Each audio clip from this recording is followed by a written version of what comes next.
राम राम। हम लोगों को हमेशा समझाया जाता है कि हिंदू एक धर्म है और इस धर्म में बहुत सारे आडंबर, कुरीतियाँ, कुछ गलत रीति रिवाज और बहुत सारे अंधविश्वास हैं। तो जब ये धर्म इतना गंदा है तो इस धर्म को मानने वाले जो हमारे महान पूर्वज जो थे वो और भी ज़्यादा गंदे थे। इसी क्रम में आता है राजा जयचंद का नाम। जयचंद को आज की तारीख में गद्दार शब्द का पर्यायवाची माना गया है। गद्दार के पर्यायवाची की तरह जयचंद का नाम यूज़ किया जाता है। तो मिथ ये है कि जयचंद गद्दार थे। गद्दार क्यों थे? क्योंकि उन्होंने मोहम्मद गौरी को पृथ्वीराज चौहान यानी हिंदुस्तान यानी भारत पर हमले के लिए न्योता दिया, निमंत्रण दिया। तो मिथ ये है, जबकि फैक्ट इससे ज़्यादा बिल्कुल ही अलग है। अब फैक्ट्स क्या है वो मैं आपको बताता हूँ। देखिए, जितने भी इतिहासकार हैं हिंदुस्तान में, बड़े बड़े इतिहासकार, उनमें से कोई भी इस बात का समर्थन नहीं करता है कि जयचंद ने गौरी को हमले के लिए निमंत्रण दिया। कुछ इतिहासकारों के नाम मैं आपको बताता हूँ। जैसे हैं आरसी मजमूदार, जेसी Powell, doctor Ramshankar Tripathi, Mahendra Nath Mishra, doctor राजावली Pandey.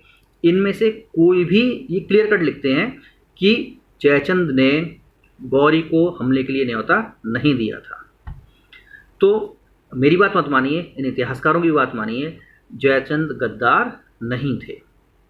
इसके अलावा जितने भी बौद्ध ग्रंथ मिले हैं हमें, जितने भी जैन ग्रंथ मिले हैं, जैसे प्रबंध चिंतामणि है और पृथ्वीराज प्रबंध है, इनमें भी कहीं पर भी जयचंद ने गौरी को न्योता नहीं दिया, कहीं नहीं लिखा है।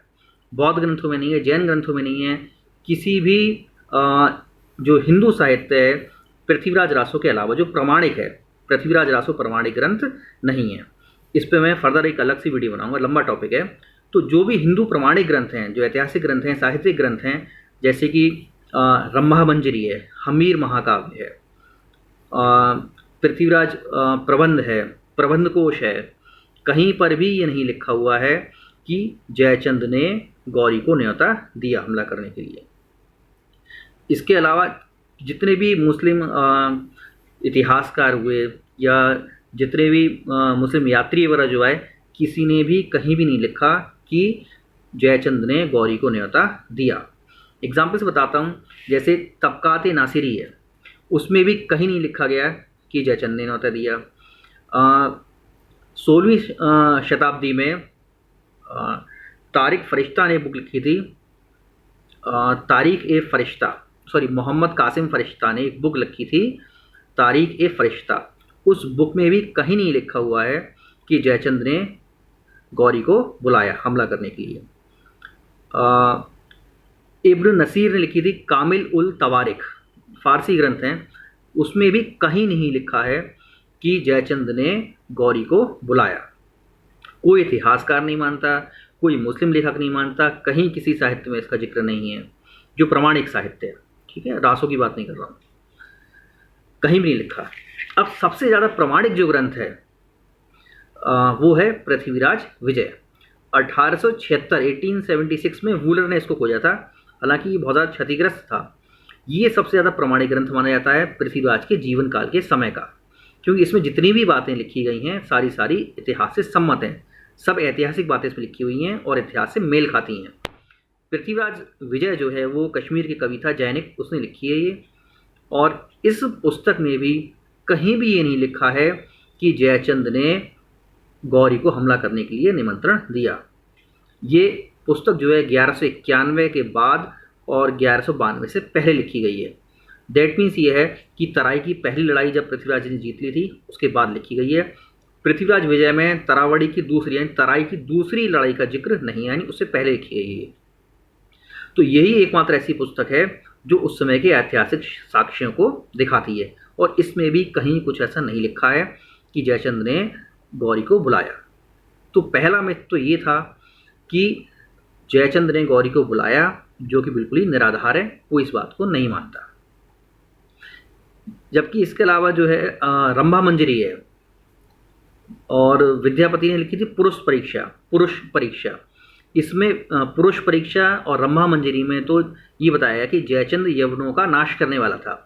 उसमें रंभा मंजरी में लिखा है कि जयचंद ने कई लड़ाइयाँ लड़ी थी मोहम्मद गौरी से, तो जो खुद गौरी से लड़ रहा है उसके साथ वो मित्रता कैसे करेगा।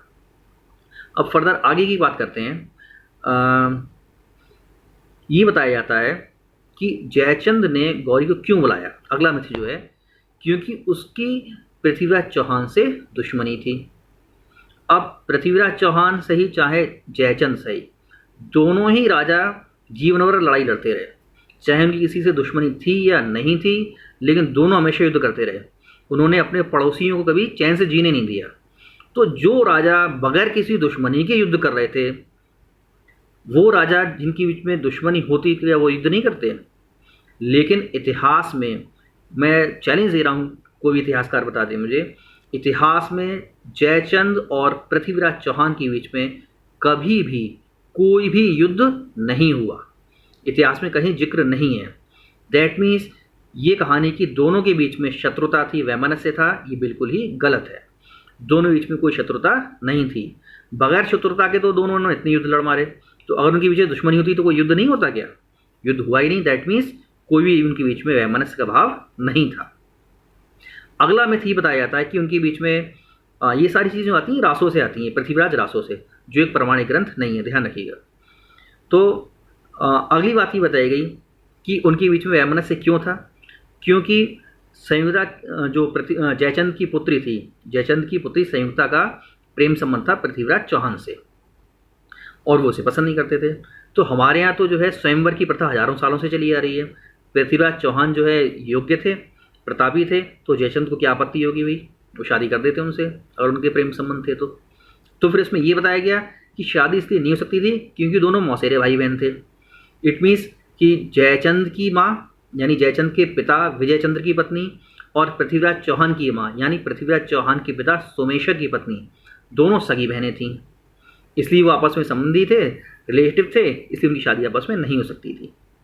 अब दोनों की जो माएँ हैं, जयचंद की माँ और पृथ्वीराज चौहान की माँ, किसकी बेटी बताई गई हैं?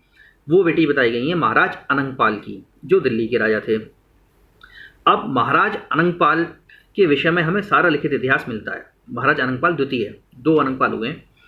तो मेहरौली का लौह स्तंभ से ही, चाहे इंद्रप्रस्थ प्रबंध से ही, चाहे अबुल फजल की जो वंशावली मिली है उसके अनुसार देखें हम लोग, तो या फिर तोमरा का जो लिखित इतिहास मिला है हमें तोमर राजाओं का, उसे देखें तो सबसे बिल्कुल क्लियर कट लिखा हुआ है, ये तो हमारे पास लिखित इतिहास है कि महाराज अनंगपाल तोमर 1051 में 1051 ईस्वी में सिंहासन पर बैठे, 29 साल 6 महीने राज्य किए उन्होंने, और 1081 में उनकी मृत्यु हो गई।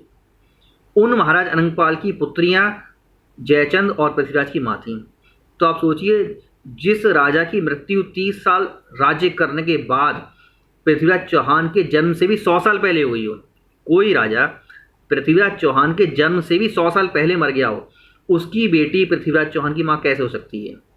पृथ्वीराज चौहान और जयचंद समकालीन हैं, तो उन दोनों की माएँ जो राजा 100 साल पहले मर गया है उसकी बेटियां नहीं हो सकती। तो ये बिल्कुल मिथ्या बात है। महाराज अनंगपाल की बेटियों की शादी जयचंद के पिता विजयचंद्र और पृथ्वीराज चौहान के पिता सोमेश्वर से नहीं हुई थी। इनफैक्ट सोमेश्वर की शादी जो है वो गुजरात में हुई थी, त्रिपुरा की राजकुमारी थी, उनसे शादी हुई थी उनकी। ऐसे ही विजयचंद्र की शादी भी अलग हुई थी। तो ये सारी बातें जो हैं बिल्कुल मिथ्या हैं, झूठ है। तो ये मैंने आपको बता दिया कि किस तरह से ये सब चीज़ें आईं। मिथ ये था कि जयचंद जो थे वो गद्दार थे, लेकिन हकीकत ये, सच्चाई ये है कि वो देश प्रेमी थे, देश के इस मिट्टी से प्रेम करने वाले थे, और उन्होंने 1194 में चंदावर की लड़ाई में वो वीरगति प्राप्त हुए, मोहम्मद गौरी से लड़ाई लड़ी उन्होंने। लेकिन अभी सारी बातें तो हो गई। फैक्ट क्या है कि पृथ्वीराज चौहान दूसरी लड़ाई 1192 में तराई की दूसरी लड़ाई हुई है, उस लड़ाई में वो हार गए। फैक्ट तो यही है। तो कहीं ना कहीं कोई ना कोई तो गद्दार था, कोई ना कोई तो जो है जासूसी हुई, मुखबिरी हुई, तो वो कहाँ से क्या आया? तो मैं आपको बताऊँ, देखिए हिंदुस्तान के इतिहास में इतने बड़े बड़े जो ब्लंडर्स हुए हैं, इतने बड़े बड़े संयोग हुए हैं जो हमसे छुपा दिए गए हैं, वो मैं आपको बताता हूँ। आप खुद समझ जाएंगे गद्दार कौन था। देखिए जब गौरी यहाँ से जो है हार के 1191 में तराई की पहली लड़ाई हार कर जब वापस गया तो उसे कौन मिला रास्ते में? उसे एक फ़कीर मिला। वो फ़कीर जो है गौरी से मिले। जो बहुत सारे मुस्लिम वृत्तांत हैं उसमें ये घटनाओं का जिक्र आया है। जयचंद कभी भी गौरी से नहीं मिले। मिला कौन? वो फ़कीर मिले। वो फ़कीर मिले और उस फ़कीर ने ये कहा कि तुम अगली लड़ाई जीत जाओगे गौरी से। गौरी वापस चला गया। अब इतने बड़े हिंदुस्तान में उन फ़कीर को कोई जगह नहीं मिली। वो फ़कीर कहाँ पहुँचे? वो फ़कीर पहुँचे अजमेर। और अजमेर का राजा कौन है? पृथ्वीराज चौहान। तो वो फ़कीर जो है कहाँ पहुँचे? अजमेर। क्योंकि भाई जो जासूस वगैरह होते हैं वो भेष बना के आते हैं। तो वो कहाँ पहुँचे? जाके अजमेर पहुँच गए। उनके आने की कोई एक निश्चित तारीख हिंदुस्तान में नहीं लिखी हुई है। 1191-92 के बीच में वो कभी हिंदुस्तान में आए और सीधे कहाँ जाके बस गए? अजमेर। और अकेले नहीं आए, पूरी मंडली आई थी उनके साथ उनकी, तो यहाँ के बस गए। और कमाल का संयोग देखिए कि उनके यहाँ पर आने के 1 साल के अंदर ही गौरी ने दूसरा हमला किया और पृथ्वीराज चौहान उसमें हार गए। तो आप समझ गए होंगे किसने गद्दारी की, कैसे जासूसी हुई, क्या हुआ, क्या बातें हम से छुपाई गई हैं और असली इतिहास क्या है। तो मेरा यही निवेदन है जो राजपूत बच्चे हैं कि वो असली इतिहास को जानें। यही मेरा प्रयास है। मिलते हैं अगली वीडियो में। राम राम।